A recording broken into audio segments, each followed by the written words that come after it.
What is up, everybody? Welcome back to the GoodeBaker Podcast. My name's Nick Baker. Across from me, Shane Good. Gucci. And we're here to talk to you about some video games. So, what have you been playing, pal?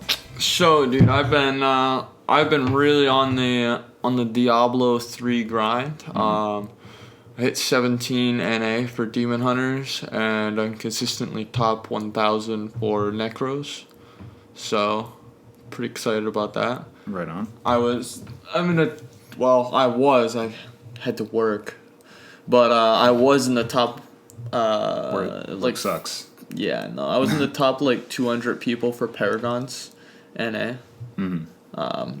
Yeah, you showed me a few screenshots of your top scores there. Yo, fucking ridiculous. Yo, we got a very good group of people. We're very efficient. We definitely, we've all played. I have the least amount of hours in the game. I've only got 1,100 hours in the game. Oh, so wow. Yeah. I'm pretty new. What are you doing, man? Yeah, I'm pretty new. One of our other support necros when we run rats, I think he has second most at 3,000 hours, 3,000, 4,400 hours or something like that. And then my buddy Plague has 5,000 hours in the game. Unbelievable, dude. So, wow. But we've all been playing for, I've been playing for 3 years. Plague's been playing since the game came out. So it's 10 years old. Yeah, wow. So. Yeah, I've been grinding away at some Madden. I started the Face of the Franchise mode on there. That's their new, I guess you would say franchise. Good things about it. I guess I wouldn't say franchise. It's more like the campaign mode. Yeah. They kind of went away from the weird story that they were trying to do with the real-to-life characters, and they've made you create your own character, go through college, play a couple college games, get picked by an actual NFL team in an actual NFL draft, and That's cool. Pulls you to the franchise game mode where you can then control your self-made quarterback. So it's pretty interesting. A hell of a lot better than I think that they have had in the past few years. Sounds kind of like story mode almost. That's dope. There's a little bit of a story to begin with. Your coach is pretty disappointed in how you've played. He brings in this stud of a quarterback from another school, and you have to fight for your position practically, and you go out there and you do some easy drills, and for anybody that's played Madden as long as I have, it's pretty self-explanatory. You hit those passes. It's pretty much just like a glorified practice mode before the actual game that is the franchise mode. But you can get a pretty decent draft stock if you do well in the practice, and also you play a couple games in the college style, which is kind of cool. If you've ever played any of the NCAA college football games, you'll know that the playbook's different, position on the field is different. Yeah. So the camera angles and stuff are all from the old games, which is pretty interesting, I think. It's kind of cool. But yeah, other than that, I've just been kind of playing off and on, a little bit of Battlefield here and there, filling in the gaps, and work, of course, because, work sucks. But bigger and better things. This week was pretty big as far as game releases go. We got a lot of those to cover in big topics. Why don't you take off the first one? So, this isn't personally, this is definitely something that I would play. For those of you who don't already even think about what, they know what it is, World of Warcraft Classic launched, I believe, Tuesday? I believe it was Tuesday, yeah. But yeah, I believe it was this past Tuesday. 27th, I believe. Yeah. And so World of Warcraft Classic launched, and it was, it was just like old school World of Warcraft. It was, everybody loves it. It's super good. There's 12.5-hour queues, just like classic Warcraft. World of Warcraft is cool and all that. I played vanilla World of Warcraft way back when I was 8. I think I was 8 or 9. And I loved the game, but people really don't know how long it takes to get things in that game. If you look at the history of all the streamers that played Warcraft back in the day, they all are like, why the hell would I want to play Classic Warcraft now? Mm-hmm. It took me 4 months to get a mount. So until you get a mount, you're going to run your ass around. That's true. The grind for Classic World of Warcraft is like RuneScape, and then you throw it across the football field for like just for fun. Yeah. Like that's the amount of grinding that you have to do for it. The graphics look just as shitty as they always did. Mm-hmm. The servers are just as full as they always were. Yeah, that's one thing that I did see in one of the articles I read, that they're going to increase the server size astronomically, actually, for this, because people are so jazzed about it. I don't know if the hype will stay there for very long. I think it's more of like a nostalgia thing. Everybody's like, oh yeah, because even myself, I saw that and I was like,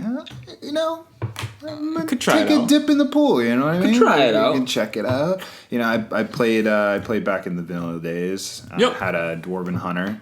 Yo, It was pretty cool, you know, up to level like 20, I think, is the trial that they let you have. yeah, there. it was up to level 20 for the trial. It was a lot of fun, you know. MMO. I mean, that's exactly classic MMO right there. That is the granddaddy of them all, I believe. I will say for pure like raw numbers and stuff like that, everything was a perfect storm for World of Warcraft.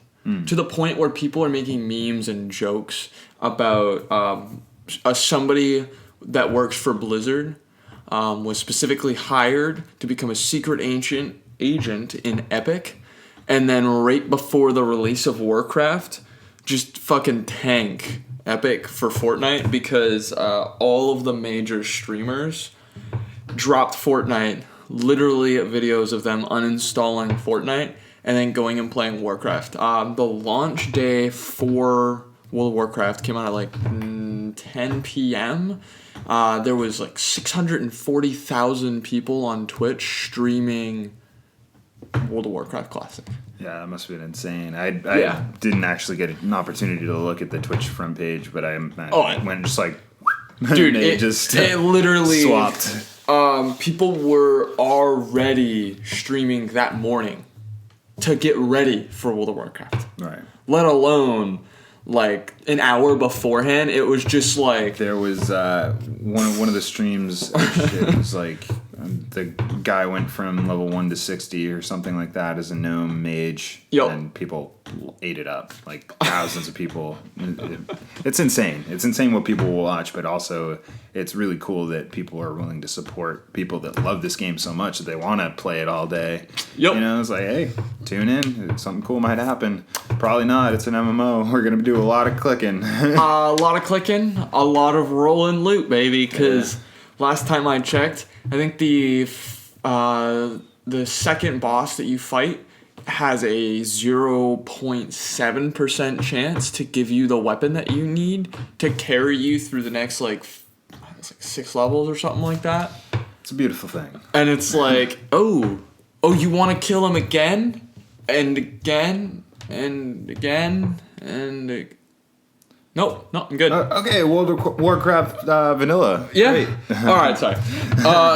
Anyway, so next thing on the list, we got Pokemon Masters this week launched, and the mobile game has seen some success. People are liking it, enjoying it. It's not rave, you know, and people aren't like, oh wow, this is incredible, this is a game changer like Pokemon Go. But I mean, I haven't heard anything from Paul on it. I did actually talk to Paul today. Okay. We got our news bulletin from our Pokemon agent in the field. He is enjoying it.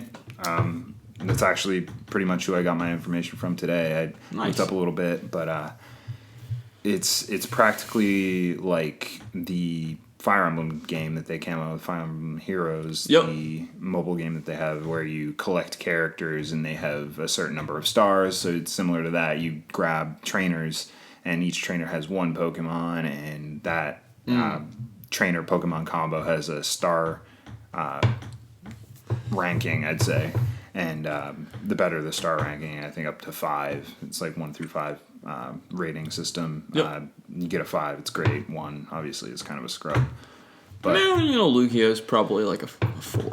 Well, I don't know. I don't know if it's the the trainers are like trainers from the anime, so they have the Pokemon that they would have in the anime. So nobody has Lugia. Yeah, Got it. Yeah, well, I don't know. Ash, right? In the Pokemon movie 2000? Yeah, but he didn't actually, like... He rode the damn thing, like... Alright, okay. I feel like the legendary Pokemon are very rarely, like, owned. Right. As much as, like... Hello, son. Like, that's how they... You are here to save the world. Anyway, Pokemon Masters looks pretty cool. I might give this a try. I mean, it's free, so exactly. Why not? Looks pretty cool. Moving on to bigger and better news, I think, Yes. in my opinion, horror season has begun, my man. Dude, the pumpkins are already fucking out. I work for Polar Beverages, and we got our first round of pumpkin shit this past week. It's on fucking every one of our bottles is like pumpkins, and I was stocking it, and I was like, dude, this can't be, like, we can't have this yet. And a kid on cue in my brain walks up, his mom like in tow, and he was like, I want the one with the pumpkins on it. And I was like, oh my god, get this kid his pumpkin drink. It's happening. Anyway, yeah. So the horror season has begun with Man and Madden and Yes. also Blair Witch both launched this week, and both came out to pretty damn good reviews. Blair Witch had, I believe, 9 or 10 on IGN. I think it was a 9. Incredible. Like, yeah. Seeing that game's trailer at first, I was like, all right, Blair Witch, are you going to turn this into a game now? Like, Jesus, are we bringing out this cloth or what? But, and the game actually doesn't look bad. It, from what I hear, it's a fucking terrifying walking simulator, and I'm totally down with that. It sounds like a pretty fucking cool rainy afternoon in this fall, so I'm definitely going to be picking that one up. And Man and Madden, I've obviously been raving about on the podcast a few times, and really love the Until Dawn game, and really looking forward to getting into that. Also got pretty decent reviews. I think it was like a 7, and it's co-op, so we should hook up on that. Is it co-op cross-platform?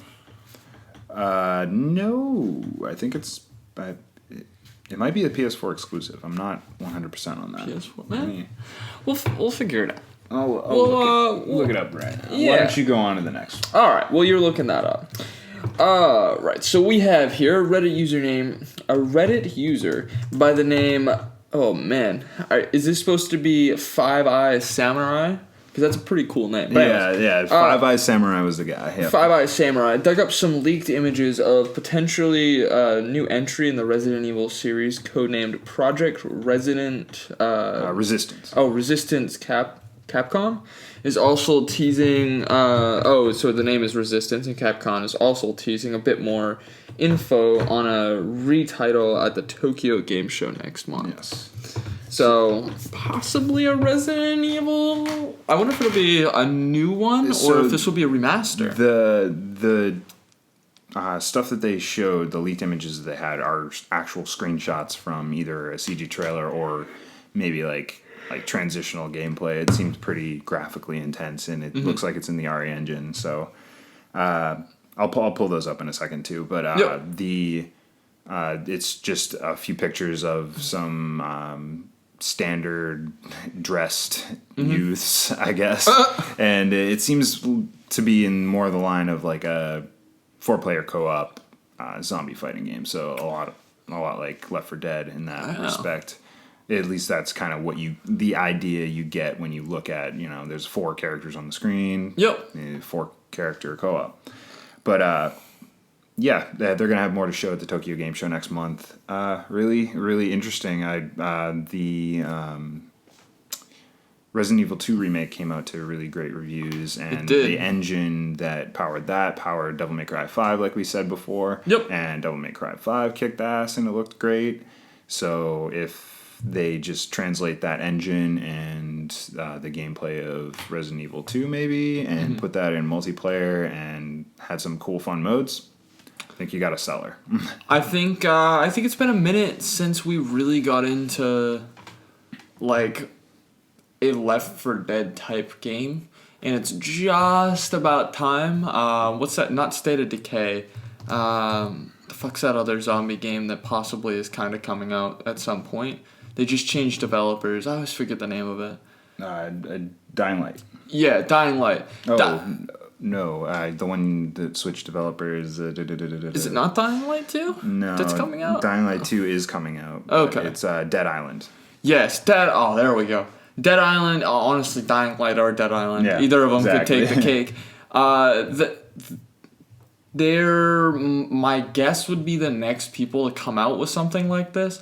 But honestly, if these guys could set a crazy precedence before anybody else could even kind of get their foot in the door, I think that they could own a pretty big share of the market because it's run dry for a pretty decent amount of time. And with a market that's dry like that, you can throw a game out that's like, I wouldn't say subpar, but you could throw a game out just to kind of get something from it. And people will buy it and play it up, especially if it has multiplayer and stuff like that. Because, like, everybody's getting so far away from the idea of multiplayer, same house, split screen, stuff like that. And Left 4 Dead had stuff like that. So, yeah. It'd be interesting to see what they do. The Man of Medan is actually on PlayStation, Xbox, and PC. So I'm not sure if it's cross-platform, though. We'll have to check that out after the show. Yeah, for sure. But I'm looking at these leaked images. Oh, yeah. I see that now. On Twitter. These ones aren't very high quality. I think they said, they have higher quality ones here. But you have your protagonist here. That dude looks like he is a teenager wearing a jersey. Mm-hmm. And there's the lady protagonist, it seems like. That was the shot that was pretty much the thumbnail everybody had. Yo. And, the graphics look intense. Like, the lighting in this shot looks beautiful. So, really does. That's pretty dope. I'm a big Resident Evil fan. I haven't played 2 Remake yet, but that's on my list for sure to nail out this fall, because this fall's pretty slow for me other than a few games. Call of Duty doesn't really interest me. What? Star Wars, though. I'm on board for Star Wars. Star Wars will be a good one. But thanks to Five Eye Samurai for those digs. Also the catchy name. Five Eye Samurai. Which, kind of leads into our next biggest topic of the fucking universe. Cyberpunk 2077 gameplay was shown yesterday. Correct. And, man, my mind's all fucked up. Yesterday, 2 p.m.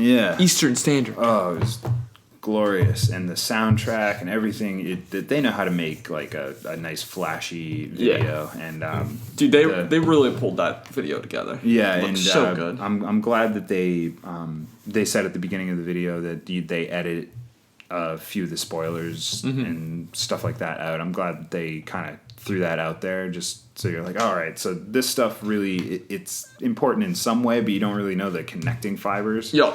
But you're not getting anything that's going to really destroy your playtime with this game. So, what did you think, quick, like off the top of your head, like first impressions of like the actual gameplay that we got to see? Like the hacking, physical combat. I think that from what I can tell, they've done a pretty good job at keeping things balanced between the two classes. And I think that a lot of people will just find themselves playing a fun mix of both of them. Probably won't lean too heavy into either one. Personally, I'll probably go more of the stealth route, just because that's my gameplay styles. And I mean, come on, Netrunner? Yeah. That sounds badass. It's pretty cool. I'm not going to lie, though. Dismounting turrets looked pretty good. One thing legitimately irritated me when I was watching that. Dude, whoever is playing that has never played an RPG in their fucking life. They were just wasting their ammo with that turret, just holding that fucking trigger down. Yeah. You gotta love it, though. You gotta save your ammo. The power fantasy, like they said, just like... No, it's super fucking cool. Destroying guys. Oh, yeah, that dude. turret looks so powerful, and if it really, cool if that power actually gives you access to weapons that really can turn the tables, like a turret like that, you're just blasting guys, taking them out in 1 or 2 shots, that could be a big game changer for that side of things. I wonder what, in that case, you would be able to do as a Netrunner, because they didn't really show you hacking the turret. Yeah. I wonder if you'll be able to maybe control the turret from a distance. Like turn the turret on them. Or like set like reverse the roles of what the turret's supposed to target, so it'll target enemies instead, which would be, in my opinion, almost a little better than controlling it yourself. Well, honestly, though, I feel like you shouldn't have any control over the turret. Because, like, you have so much control over people's bodies. I feel like the turret is, like, that becomes your obstacle. Because, like, the guys themselves, like, you can blow them up. Like, the dude that was lifting the bricks, like, the dude just shut his arms off. Yeah. And he crushed himself. Like, that's cool in its own respect. And I hope that the... Just saying, like, he shut his arms off. Yeah, like... No more arms. Yep. You can't lift those things anymore. What are you gonna do, chump? But like, hopefully the playstyle variations are so crazy that like this is really easy when you do it this way, but now you have to figure out how you're gonna get around that pinnacle obstacle. Versus if you pick the other class, you could get around this obstacle, but how the hell are you gonna fight this person over here, which is like really jacked and just wants to punch your face. Yeah, and if you don't have any of those like physical augmentations that increase your strength or anything like that, I wonder how much differently you actually do have to approach these things. Like they were showing you like sneaking up behind and choking guys out. And, using your I think they called it like a net tether from a distance and like shocking people from a distance and like it either way, this game is going to be immensely fun. And it's going to be crazy. Like the things that they just showed in the very short, like they chopped it up. It's very edited, so it's a very limited amount of gameplay in there. But the stuff that they did show is just like so it beckons or harkens back to like how I thought Skyrim was when that first came out. I'm like, wow, you can literally go any direction, do anything to anyone, like and. All right, there's consequences, but maybe I can deal with those consequences, or maybe I'll get flung into the air by a giant a million feet in the air, like everybody did their first time playing Skyrim. Well, don't kick the chickens. Yeah, exactly. But I think it's just an impressive feat of technical achievement. Definitely, it'll be. It might easily shape up to be the game of the year. 2 days into it releasing. I think that's going to be the big headline. The day or two after is like, what's going to beat this? Just like before Red Dead 2 released, everybody was like, what's going to beat this? And God of War had that beat apparently. So we'll see. I mean, there's going to be a lot of great games next year. Yeah, there really is. Do you remember offhand if the Watch Dogs Legion is it 2 years out, or is that same year as Cyberpunk? I think that's November this year. We could check. Is it this year?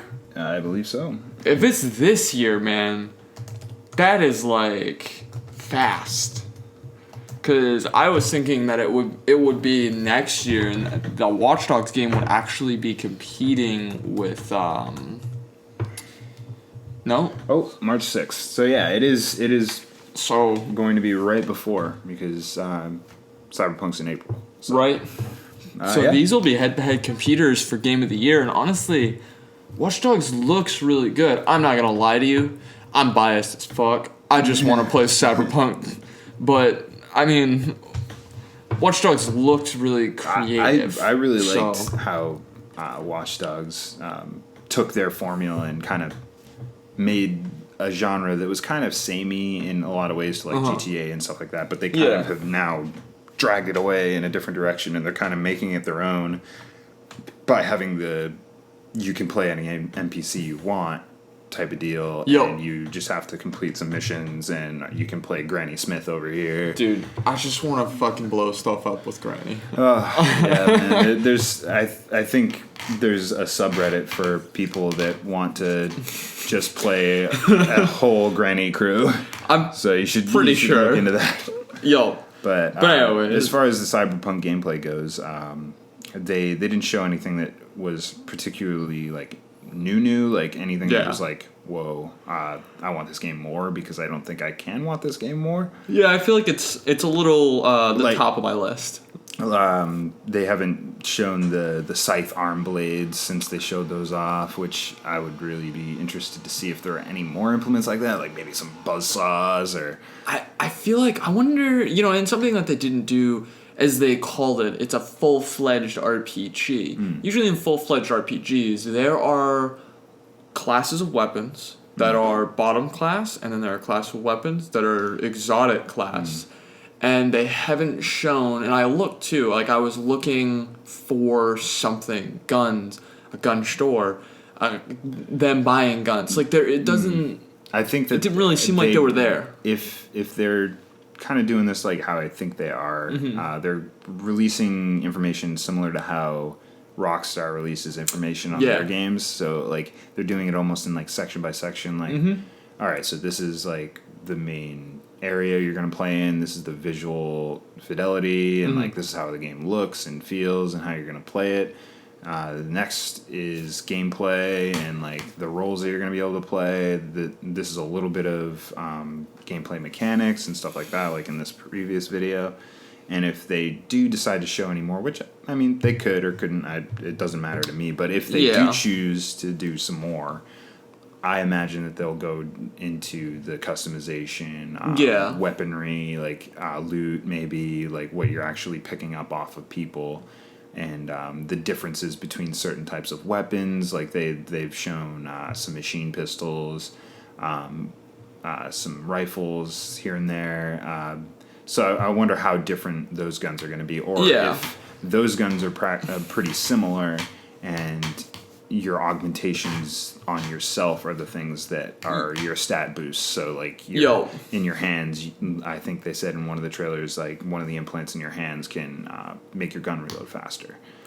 So you squeeze your hand on the gun and it's in and out, and there's all kinds of cool animations for that. So I think that there's still a lot to be seen about Cyberpunk 2077, which excites me more and more every day, especially now. Like the drip feed that we're getting of information, I think is perfect. I don't think they've shown too much or too little.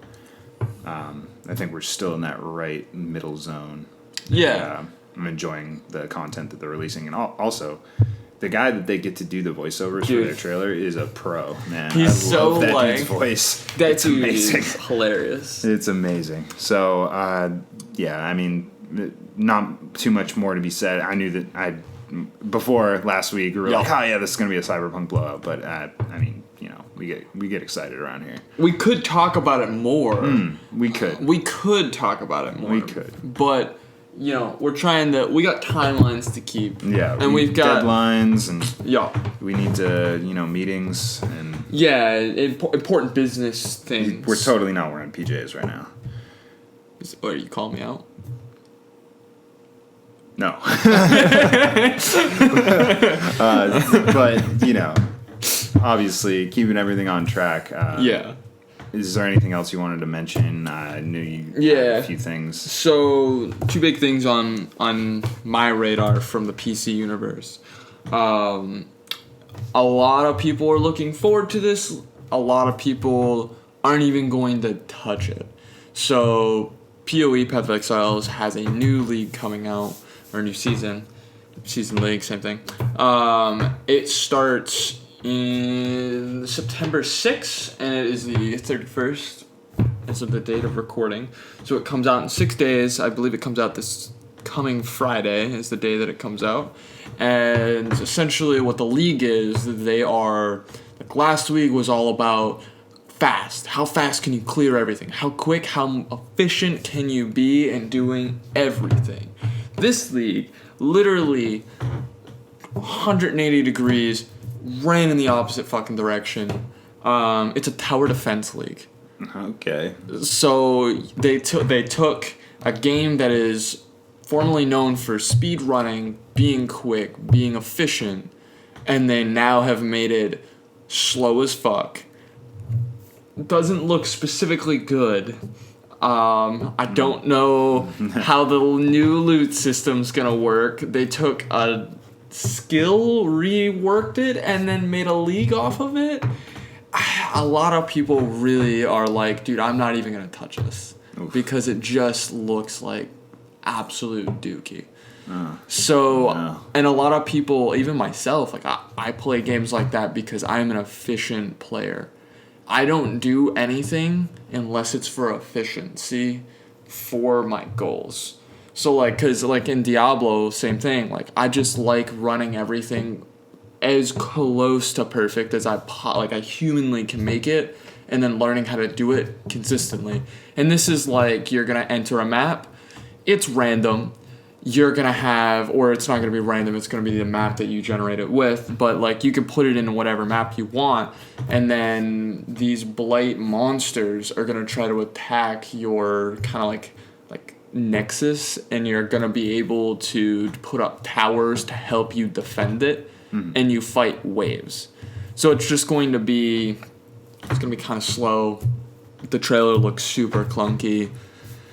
So there's that. We'll see how it goes. I'll have more on that next week because I will end up playing it. I always play the PoE seasons. I just don't know if I'll play it for last season I played 2 months, and I played every single day for 2 months. Wow. This one will probably be like, all right, I leveled, and then I'm done. We'll see what happens. We'll see how much I like the mechanic. But on the other hand, we also have Borderlands 3 coming out September 13th, which will be in 2 weeks. So expect to hear more about that in the near future. Borderlands 3 is going to be a big deal. Path of Exile seems like it's switching up its formula for maybe the Department, but there'll be more on that from my main man Shane over here next week. But for now, this has been the GoodeBaker Podcast. Catch us next week. Peace.